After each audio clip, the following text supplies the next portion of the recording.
మోక్షజ్ఞ మోక్షజ్ఞ మోక్షజ్ఞ ఈ పదాన్ని పలికి పలికి అభిమానుల గొంతు ఆరిపోయింది. ఈ పాటికే పట్టాలెక్కాల్సిన సినిమా పత్తా లేకుండా పోయింది. తెరంగేట్రం చేస్తాడనుకున్న బాలయ్య వారసుడు సైలెంట్ అయిపోయాడు.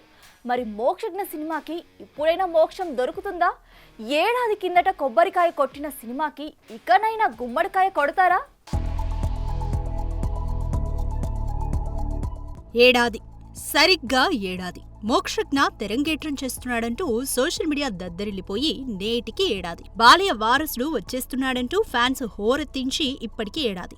బాబు ఎంట్రీ ఇచ్చేస్తున్నాడంటూ ఫస్ట్ లుక్ వదిలి సరిగ్గా సంవత్సరం. అన్ని అనుకున్నట్టుగా జరిగితే ఈ పాటికి థియేటర్లో రికార్డులతో దుమ్ము లేపుతుండేవాడు మోక్షు. కానీ డెస్టినీ మరోలా ఉంది. దుమ్ము లేపడం అటుంచి కనీసం సినిమానే మొదలు పెట్టలేకపోయాడు మోక్షు. ప్రశాంత్ వర్మ మెగాఫోన్ పడుతున్నాడని, త్వరలోనే సినిమా వచ్చేస్తుందంటూ ఊదరగొట్టడంతో నందమూరి అభిమానులు ఈగర్ గా వెయిట్ చేయడం మొదలుపెట్టారు.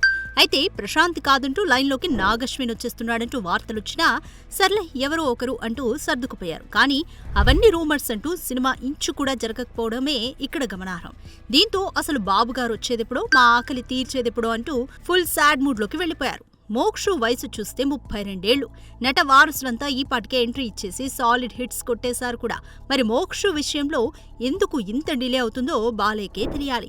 ఇక ఇండస్ట్రీ హిట్ కొట్టాలంటూ వెయిట్ చేస్తే ఉన్న బస్ కూడా ఉసూరుమంటుందని ఫ్యాన్స్ వరి అయిపోతున్నారు. అయితే ఒకవైపు సాలిడ్ రొమాంటిక్ స్టోరీ కోసం చూస్తున్నాడంటూ నారా రోహిత్ చెప్పుకొస్తే, మరోవైపు ఆదిత్య 999 తో మోక్షజ్ఞ ఎంట్రీ ఇస్తున్నాడన్న టాక్ వినిపిస్తోంది. అంటే మోక్షు ఎంట్రీపై ఇప్పటికే ఒక డెసిషన్ కి రాలేదని క్లియర్ గా అర్థమవుతుంది. చూడాలి మరి ఇప్పటికైనా జానర్ విషయంలో క్లారిటీ వచ్చే ఏడాది కల్లా సినిమాని రిలీజ్ చేస్తారో లేదో.